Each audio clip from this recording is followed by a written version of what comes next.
ما الذي يفرق بيننا وبينهم؟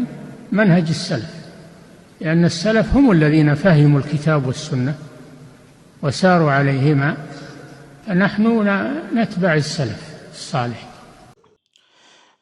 بسم الله والحمد لله والصلاة والسلام على رسول الله وعلى آله وصحبه ومن تبعهم بإحسان إلى يوم الدين. أما بعد.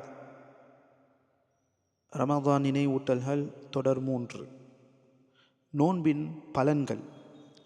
அல்லாஹ்வின் அடியார்களே, சந்தேகமே இல்லை, நோன்பென்பது ஒரு மாபெரும் வணக்க வழிபாடு. இதன் மதிப்பையும் இதன் மகத்தான கூலியையும் விளக்கும் ஏராளமான சிறப்புகள் இது பற்றி ஹதீஸில் மார்க்கத்தில் வந்திருக்கின்றன. அதில் ஒரு ஹதீஸை நாம் பார்ப்போம். சஹீஹ் புகாரியிலே பதிவு செய்யப்பட்ட ஹதீஸ். நபி ஸல்லல்லாஹு அலைஹி வஸல்லம் அவர்கள் கூறுகிறார்கள், அல்லாஹ் சுப்ஹானஹு வ தஆலா கூறுகிறான். அப்படி என்றால் இது ஹதீஸுல் குத்ஸி. இந்த ஹதீஸில் இடம்பெற்றிருக்கக்கூடிய முதல் வாக்கியங்களை ஹதீஸுல் குத்ஸி என்று சொல்வோம். ஏனெனில் இது அல்லாஹ் சுப்ஹானஹு வ தஆலா அவர்களிடமிருந்து, அல்லாஹ்விடமிருந்து அல்லாஹ்வின் தூதர் ஸல்லல்லாஹு அலைஹி வஸல்லம் அறிவிக்கிறார்கள். என்ன சொல்கிறான் அல்லாஹ் சுப்ஹானஹு வ தஆலா? ஆதமின் மகனின் அனைத்து செயல்களும் அவனுக்கே, ஆனால் நோன்பை தவிர அது என்னுடையது. அதற்கான பலன்களை, நற்கூலிகளை நானே வழங்குகிறேன் என்று அல்லாஹ் சுப்ஹானஹு வ தஆலா கூறுகிறான். பின்பு நபி ஸல்லல்லாஹு அலைஹி வஸல்லம் கூறுகிறார்கள், நோன்பு ஒரு கேடயமாகும். ஆகையால் நீங்கள் நோன்பில் இருக்கும் நாளில் ஆபாசமாக பேசுவதும் அல்லது கத்தி கூச்சலிடுவதும் கூடாது.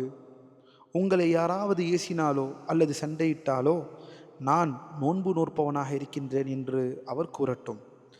முஹம்மதின் உயிர் எவன் கரத்தில் உள்ளதோ அவன் மீது ஆணையாக சொல்கிறேன், மிஸ்க் எனும் நறுமண திரவியிலிருந்து வெளிவரும் வாசனையை விட அல்லாஹ்விற்காக எதுவும் உண்ணாது இருக்கும் ஒரு நோன்பாளியின் வாயிலிருந்து வரும் வாடை அல்லாஹ்விடம் மிகவும் நறுமணமானது. நோன்பாளிக்கு 2 விடயத்திற்கு மகிழ்கிறான்.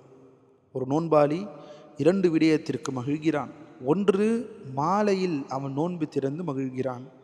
அதேபோல் மறுமையில் தனது இரட்சகனை சந்திக்கும் போது தான் நோற்ற நோன்பால் மறுபடியும் மகிழ்கிறான். அல்லாஹு அக்பர். அல்லாஹ்வின் அடியார்களே, இப்படிப்பட்ட இந்த நற்கூலியை அடையக்கூடிய மக்களாக அல்லாஹ் நம்மை ஆக்குவானாக. بيننا وبينكم السلف، بيننا وبينكم الكتب. كان أحمد يقول البدع بيننا وبينكم الجنائز.